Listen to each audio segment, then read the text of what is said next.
वादी चळवळीत काम करत असताना मी नेहमी विधी साक्षरतेचं सुद्धा काम केलं. मी नागपूर इथून प्रकाशित होणाऱ्या दैनिक लोकमतमध्ये कोर्ट कचेरी हे सदर चालवायचो. तो काळ होता 93-94. त्यापूर्वी जनवाद नावाचं एक वृत्तपत्र नागपुरातून प्रकाशित व्हायचं. त्यामध्ये सुद्धा मी कायद्याचं एक सदर लेखन करायचो. नंतर मी कायदा हे पुस्तक लिहिलं. त्या कायद्या पुस्तकाच्या 16 आवृत्ती प्रकाशित झाल्या. भारतीय महिला कायदा हे पुस्तक लिहिलं, त्याच्या 3 आवृत्ती प्रकाशित झाल्या. तसंच ॲट्रॉसिटी ॲक्ट हे पुस्तक लिहिलं, समता प्रकाशन नागपूरने प्रकाशित केलं, त्याच्या 12 आवृत्ती प्रकाशित झाल्या. तर विधी साक्षरता होणं याला मला फार महत्त्वाचं वाटतं. कारण सर्वसामान्य माणसाला जेव्हा कायद्याची माहिती होते तेव्हा तो आपल्या अधिकारासाठी प्रशासनासोबत भांडत असतो. त्याच्यामध्ये आत्मविश्वास निर्माण होतो. अनेक नागरिक ज्यांनी माझं कायदा पुस्तक वाचलं ते मला नंतर फोन करतात की बा आम्हाला ह्या पुस्तकाची खूप मदत झाली आपल्या लेखामुळे. तर काही लोक तर म्हणतात की आम्ही अर्धे वकील झाल्यासारखंच वाटतो. असो, तर आजचा विषय आहे की नवीन जो कायदा आलेला आहे आपल्या इथे, भारतीय न्याय संहिता, भारतीय नागरिक सुरक्षा संहिता 2023 आणि भारतीय साक्ष अधिनियम 2023 हे 3 नवीन कायदे लागू झालेले आहेत. पूर्वीचं जे IPC जे होते ते IPCचे कायदे, IPC हा आणि CRPC आणि जुने जे एव्हिडन्स ॲक्ट होता हा रद्द झालेला आहे. पूर्वी IPC मध्ये ज्या तरतुदी होत्या त्या इतक्या वर्षाच्या कालावधीमध्ये मुकपाट झालेल्या होत्या. तर मलासुद्धा सुमारे 40 वर्ष या न्याय क्षेत्रामध्ये वकील झाल्यापासून होतात. मध्ये मी न्यायाधीश होतो, नंतर परत वकिली, सुरुवातीला वकिली, नंतर न्यायाधीश, नंतर सेवानिवृत्ती आणि वकिली. तर अशा काळामध्ये सर्व बऱ्याचशा कलमा ज्या आहे तरतुदी ह्या मुकपाट होत्या. आमच्या इथे न्यायाधीश, वकील, कारकून आणि न्यायाधीशांचे वकील असं सर्वसामान्य माणसाला एवढंच काय तर गुन्हेगार आरोपींनासुद्धा इंडियन पिनल कोड, भारतीय दंड संविधानाच्या कलमा पाठ होत्या. परंतु आता हा नवीन 3 कायदे आलेत आणि भारतीय न्याय संहिता हा भारतीय दंडविधानाच्या जागेवर आलेला आहे, इंडियन पिनल कोडच्या जागेवर. तर त्याच्या काही तरतुदी ज्या नेहमी उपयोगी पडायच्या त्या तरतुदींची माहिती आपणास करण्यासाठी मी आपल्यापुढे आलेलो आहे आणि हा व्हिडिओ बनवत आहे. का बऱ्याच जणांना याबाबत माहिती नाही. मलासुद्धा स्वतःला अनेकदा ते पुस्तक वाचावं लागलं आणि कलमा तर लक्षात ठेवणं हे एवढ्या अल्पावधीमध्ये शक्य नाही, त्याला काही काळ लागेल. तर सामान्य माणसाच्या माहितीसाठी त्या नवीन कलमा आणि याशिवाय काही चांगल्या तरतुदी पण यामध्ये केलेल्या आहेत. तर त्या तरतुदीची माहिती आपणास करून देत आहे.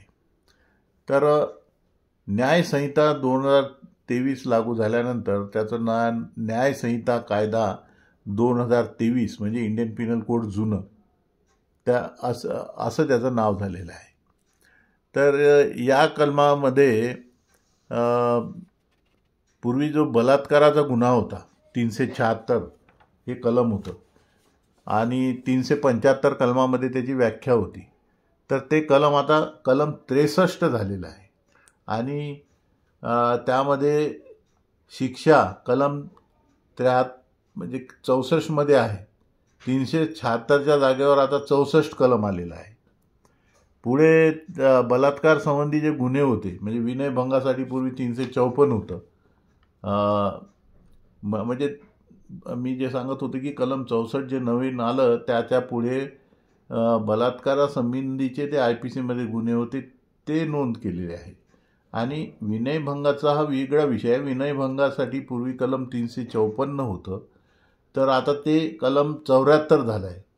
त्यामध्ये 354 A, B अशा कलमा ज्या होत्या त्यामध्ये कलम 75, 76 एक असं कलम होतं महिलांचा पाठलाग करणे इत्यादीसाठी ज्या तरतुदी होत्या तर त्या आता कलम BNS म्हणू आपण किंवा भारतीय न्यायसंहिता, तर त्याच्या 77, 78, 79 असे नवीन कलम आलेले आहे त्यामध्ये. तसं एक हुंडाबळी म्हणजे 304A हे कलम होतं. 7 लग्न झाल्यापासून 7 वर्षाच्या आत जर एखाद्या विवाहित महिलेने आत्महत्या केली तर त्याला हुंडाबळी हे कलम लागायचं. 304B हे कलम होतं, ते आता 80 झालेलं आहे. पती पत्नीने दुसरे लग्न करणे हे जे एखाद्या स्त्रीने किंवा पुरुषाने दुसरं लग्न करणे हा 494 अन्वये गुन्हा होता. आता ते 82 कलम झाला आहे. पहिले क्रूरतेने पत्नीला क्रूरतेने वागवणे पतीने किंवा तिच्या नातेवाईकाने हे 498 हे कलम होतं, ते आता 45 झालेलं आहे. अल्पवयीन मुलीस पळवून नेणे यासाठी 366A होतं, ते 96 झाले. खुनाचं कलम 302 फार प्रसिद्ध होते, 302 हो गया असे म्हणायचे, तर आता ते 103 झालेलं आहे. जर निष्काळजीपणे कृत्य, बरेचदा ॲक्सिडेंट वगैरे जो होतो निष्काळजीपणे, म्हणजे त्याचं 304A, त्यामध्ये माणूस जर मेला गाडी चालवताना, तर निष्काळजीपणे वाहन चालवून किंवा कुठलंही कृत्य हे निष्काळजीपणे करणे, त्याच्यामुळे जर मृत्यू झाला तर 304A होतं, ते आता 106 झालेलं आहे. अटेम्प्ट टू कमिट मर्डर म्हणजे खुनाचा प्रयत्न करणे 307 कलम होतं, त्यात आता 109 झालं. ही इजा करणे 323, 324, 325 किंवा 326 म्हणजे इजा करणे, कोणाला दुखापत करणे, थोडा इंजुरी करणे, तर आता 323च्या जागी 115 आलेलं आहे आणि 324च्या जागी 118 आलं. 118(1) आणि 326च्या जागेवर 118 पोट कलम 2. तसंच एक महत्त्वाचं 353 हे कलम होतं, म्हणजे पब्लिक सर्वंटच्या कामात अडथळा आणणे, त्याला 353 लावायचे, ते आता 32 झालेलं आहे. अपहरण करणे एखाद्याचं म्हणजे 364A, ते 142 झालं. तसं ते हे लहान मुलाच्या अपहरणाचं होतं. मोठ्या माणसाचं अपहरण केलं तर 365 होतं, म्हणजे 18 वर्षावरील, तर ते आता 140 हे कलम आलेलं आहे त्याच्या जाग्यावर. धर्म, वंश, जन्मस्थान किंवा निवास, भाषा इत्यादी कारणानं निरनिराळ्या गटात शत्रुत्व म्हणजे शत्रुत्व निर्माण करणे समाजामध्ये, तर यासाठी सुद्धा शिक्षेची तरतूद आहे. 153A हे कलम आलेलं आहे. होतं, पूर्वी होतं, आता ते BNS म्हणजे काय म्हणतं भारतीय न्यायसंहितेचा कलम 196 झाला आहे. तसंच राष्ट्रीय एकात्मतेला बाधक कृत्य करणे हे पूर्वी 153(3) होतं, ते आता 197 झालं. चोरीसाठी 379 हे कलम फार प्रसिद्ध होतं. 379 आहे, 379 म्हणायचे आरोपी एकमेकाला, ते 303 झालं आहे. आता हिसकावून नेणे, कोणाच्या हातून हिसकावून नेणे, हे पूर्वी तरतूद अशी स्पेसिफिक नव्हती, पण आता हिसकावून नेण्यासाठी त्यांनी 304 हे कलम केलं BNSमध्ये.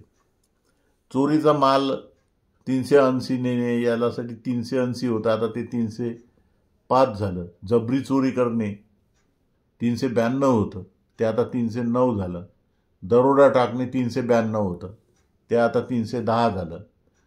चोरीचा माल स्वीकारणे म्हणजे एखाद्याकडून चोरीचा माल विकत घेणे हे IPCमध्ये 411 होतं, ते 317 झालं. फसवणूक, चिटिंगचं 420 फार प्रसिद्ध कलम होतं, 420 किया, ते आता 318 झालं. अतिक्रमण, दुसऱ्याच्या जागेमध्ये अतिक्रमण करणे, शेतात अतिक्रमण करणे 447 कलम होतं, ते आता 329 झालं आहे. तसंच घरफोडी करणे हा वेगळा गुन्हा होता चोरीपेक्षा, तो 454 होता, तो 331 झालेला आहे आता. दुसऱ्याला धाकदपटशा, धमकी देणे 506B हा गुन्हा होता, आता तो 351 झाला. शांतता भंग करण्यासाठी म्हणजे कोणाचा अपमान केला, शिवीगाळ केली, 504 नेहमी लावायची पोलीस, 504, तो 352 झाला आहे. डेफेमेशनची एक केस व्हायची, कोणाचा बेइज्जत केली म्हणजे अब्रू नुकसान करणे, त्याच्याविरुद्ध काही बोलणे, लिहिणे, पेपरबाजी, त्याला आता ते 500 कलम होतं, ते आता 356 झालेलं आहे. आणि विशेष म्हणजे काही चांगल्या तरतूद, म्हणजे ह्या पण काही वाईट नाही म्हणणार आता, कारण एकदा कायदा लागू झाला त्याचं पालन केलं पाहिजे. सुरुवातीला आम्हाला वाटायचं की या नवीन तरतुदीमुळे फार त्रास होतो त्रास, बरोबर आहे. या जुन्या कायद्यात पण बदल करून म्हणजे जसंच तसं ठेवून त्यामध्ये करता आलं असतं, परंतु ते त्यावेळी न करता हा कायदा लागू केला. तर आता जो कायदा लागू आहे त्यालाच आपण चांगलं समजून त्याचा अभ्यास केला पाहिजे आणि त्याची माहिती ठेवली पाहिजे. तर त्या काही तरतुदी मला फार आवडल्या. त्यामध्ये एक 357 कलमान्वये आहे BNS, की भारतीय न्याय संहितेचं हे 357 कलम, म्हणजे असहाय्य व्यक्तीची देखरेख करणे किंवा त्याच्या गरजा पुरवणे हे ज्याच्यावर जबाबदारी आहे. म्हणजे अल्पवयीन व्यक्ती आहे, एखादा मनोविकलांग आहे, शारीरिक दुबळेपणामुळे तो असहाय्य आहे, आणि त्या व्यक्तीची सुरक्षा आणि त्याच्या गरजा पुरवणे याची जबाबदारी ज्या व्यक्तीकडे आहे. म्हणजे एखादे वृद्ध आई वडील आहेत, दुबळे झालेले आहेत, आणि त्यांची जबाबदारी पूर्ण करणे त्या मुलावर, सुनेवर, घरच्या लोकांवर ज्याच्यावर जबाबदारी आहे त्यांनी ती जर पूर्ण केली नाही तर त्याला 3 महिन्यापर्यंत शिक्षा आहे. परंतु काय केलं ह्या तरतुदीमध्ये, त्यांनी तो गुन्हा हा नॉन वेलेबल केल्यामुळे आता ती आश्रित व्यक्ती कसं काय तिथे गुन्हा दाखल, म्हणजे कोर्टामध्ये जावं लागतं. नॉन वेलेबल गुन्हा असेल तर न्यायालयामध्ये जाऊन प्रायव्हेट कंप्लेंट केस दाखल करावं लागते. परंतु 357मध्ये ही तरतूद मात्र आहे. तर ही चांगली तरतूद मला वाटली. 354मध्ये एक चांगली नवीन तरतूद आली आहे की दैवी प्रकोप होईल अशा रीतीनं कोणाला काही कृत्य करायला लावलं, म्हणजे हे अंधश्रद्धा निर्मूलनाचा जो महाराष्ट्रात कायदा आहे त्याला त्यासारखाच आहे. असं करा नाही तर तुमच्यावर दैवी प्रकोप होईल. तर याला सुद्धा 1 वर्षाची शिक्षा असलेला गुन्हा आहे, पण तो पण नॉन कॉग्नायझेबल केलेला आहे. पण ठीक आहे, त्याच्यामध्ये काहीतरी ॲक्शन घेताच येईल. नशापानी करून आता हा प्रोहिबिशन ॲक्ट का, म्हणजे दारूबंदी कायदा जो आहे त्यासारखी तरतूद यामध्ये IPCमध्ये डायरेक्ट केलेली आहे. नशापानी करून सार्वजनिक ठिकाणी प्रवेश करणे, एखाद्या पब्लिक प्लेसमध्ये, मंदिर आहे, ऑफिस आहे, तिथे कोणाला त्रास देणे, तर याच्यासाठी 24 तासपर्यंत त्याला शिक्षेची तरतूद केली. 24 तास शिक्षा किंवा 1000 रुपये दंड अशी तरतूद आहे. पण तो पण नॉन कॉग्नायझेबल आणि नॉन वेलेबल केलेला आहे. तसंच हे कोणत्याही वस्तूवर एखादं लेबल लावायचं आणि मग हा माल, म्हणजे समजा एखादा माल भारतीय आहे आणि त्याला अमेरिकेचं लेबल लावलं, किंवा चायनीज वस्तू आहे त्याला जर्मनचं लेबल लावलं, म्हणजे आणि तो माल विकणे, तर यासाठी विशेष तरतूद केली त्यांनी. खोटे लेबल लावणे म्हणजे स्वामित्व चिन्हाबाबतचा गुन्हा याला म्हणतात. तर त्याला 345, 346, 347, 48, 348, 349 ते 350 नुसार विविध गुन्हे आहे. म्हणजे लेबल लावणे, तो म्हणजे वाहनाने नेणे अशा रीतीच्यासाठी. त्यानंतर कार्यालयात जे काही खोटे गुन्हे, म्हणजे हिशोब दाखवतात, खोटे नाटे हिशोब करायचे, काही पण हिशोब दाखवायचे, याच्यासाठी 344 कलमान्वये गुन्हा केला आणि त्याला 7 वर्षाची शिक्षेची तरतूद केली आहे. तर अशा रीतीची तरतूद आहे, पण तोही नॉन कॉग्नायझेबल आणि नॉन वेलेबल आहे.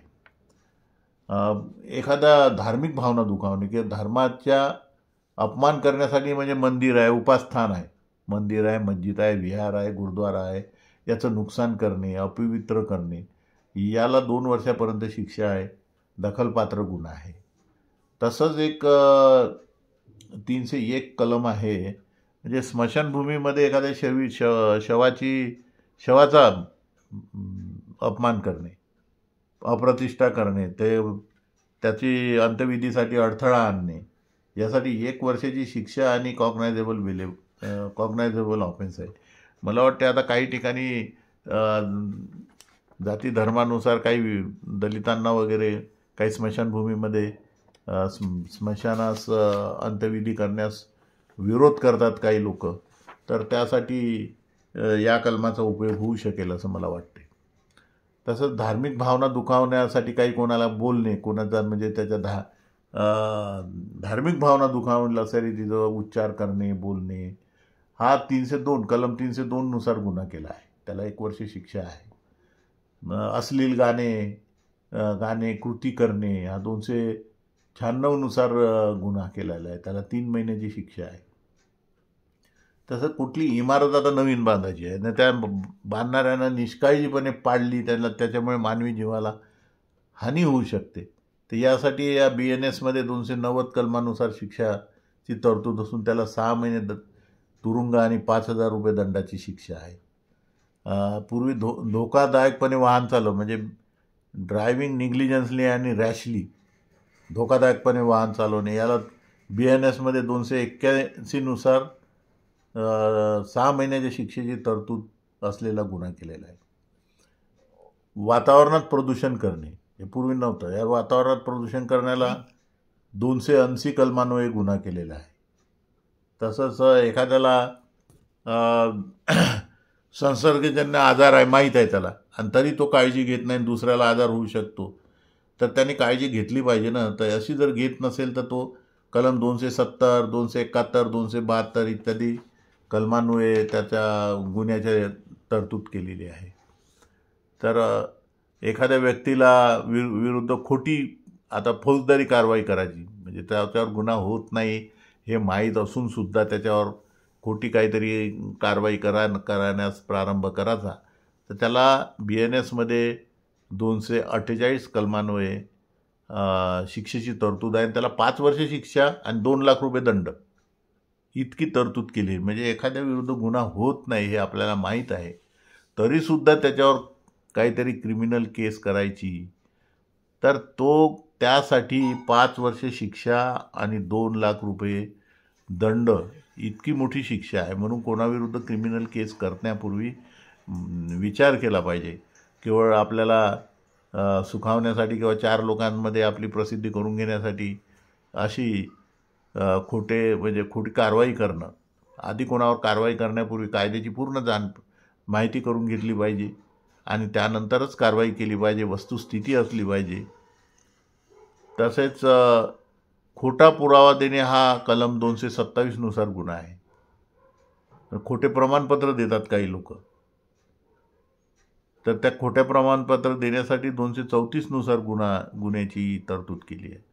दंगल घडवणे म्हणजे 2 गटामध्ये दंगल घडवणे यासाठी तरतुदी आहेत 191, 192, 193 नुसार BNSच्या ह्या. आणि विशेष म्हणजे ज्या जमिनीवर जागेवर दंगल घडते ती जर प्रायव्हेट मालकीची असेल तर त्या मालकाविरुद्धसुद्धा गुन्ह्याची नोंद केल्या जाईल अशी तरतूद आहे.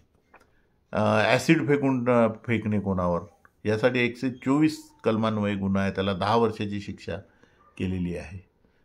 जबर दुखापत करणे कोणाला कलम 117 अशी आहे, त्याला 10 वर्ष शिक्षा आहे.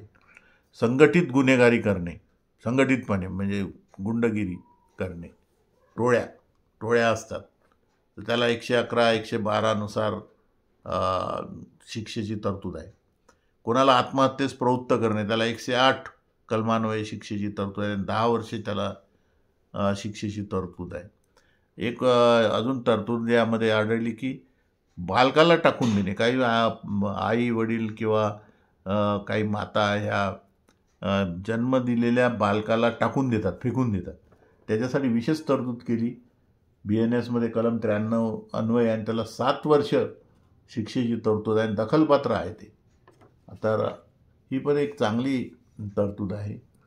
स्त्रीच्या संमतीशिवाय गर्भपात करणे म्हणजे काही लोकांना मूल नको असते, त्या स्त्रीला पत्नीला दवाखान्यात नेऊन तिचा गर्भपात करतात, तिला माहीत नसते काय करताय, तर अशावेळी कलम 89 नुसार शिक्षेची तरतूद असून त्याला 10 वर्षे शिक्षा आहे. तर ही छान तरतूद आहे. तसंच स्त्रीचा पाठलाग करणे म्हणजे एखाद्या स्त्रीला त्या पुरुषामध्ये इंटरेस्ट नाही, रुची नाही, तरीसुद्धा तिचा पाठलाग करणे, तिच्या मागे लागणे, वारंवार तिच्याशी बोलण्याचा प्रयत्न करणे, तर हा जो प्रकार आहे याला सुद्धा गुन्ह्यामध्ये गुन्हा केला आहे, यासाठी तरतूद केली आहे BNS मध्ये, आणि त्याला कलम 78 नुसार गुन्हा केला असून 3 वर्ष शिक्षेची तरतूद आहे, दंडाची पण आहे, दखलपात्र गुन्हा केलेला आहे, नॉन बेलेबल पण केलेला आहे. तसंच विनयभंगामध्ये स्पर्श न करता म्हणजे शिव्या म्हणजे अश्लील बोलणे, काही वाक्य व उच्चारणे ज्यामुळे महिलेचा विनयभंग होईल अशा रीतीनं उच्चारणे हे कलम 79 BNSच्या नुसार गुन्ह्याची तरतूद केली असून त्याला 3 वर्ष शिक्षा आणि दंडाची तरतूद केली आहे. तसंच बलात्कार आणि सामूहिक बलात्कार याच्यामध्ये फरक केलेला आहे. तर सामूहिक बलात्कारामध्ये कलम 70 केलेला आहे. त्यामध्ये 20 वर्ष शिक्षा आणि दंडाची तरतूद आहे. परंतु हा जो दंड आहे तो पीडित महिलेच्या मेडिकल खर्चासाठी व पुनर्वसनासाठी म्हणजे ते जे उद्ध्वस्त झालेली असते त्याचं रिहॅबिलिटेशनसाठी तो दंडातली रक्कम खर्च करण्यात येईल अशी तरतूद आहे. आता एक फार नवीन तरतूद आहे की आता बरेचदा मुलामुलींच्या प्रेमातून लैंगिक संबंध यायचे आणि मग तो मुलगा लग्नास नकार द्यायचा. तर यामध्ये एक 69 कलमान्वये एक तरतूद केलेली आहे की विवाह करण्याचे वचन देऊन लैंगिक संबंध करणे आणि मग ते नाकारणे याला त्यांनी गुन्हा केलेला असून 10 वर्षाची शिक्षा आणि दंडाची सुद्धा तरतूद केली. आणि विशेष म्हणजे हा कॉग्नायझेबल आणि नॉन बेलेबल केला.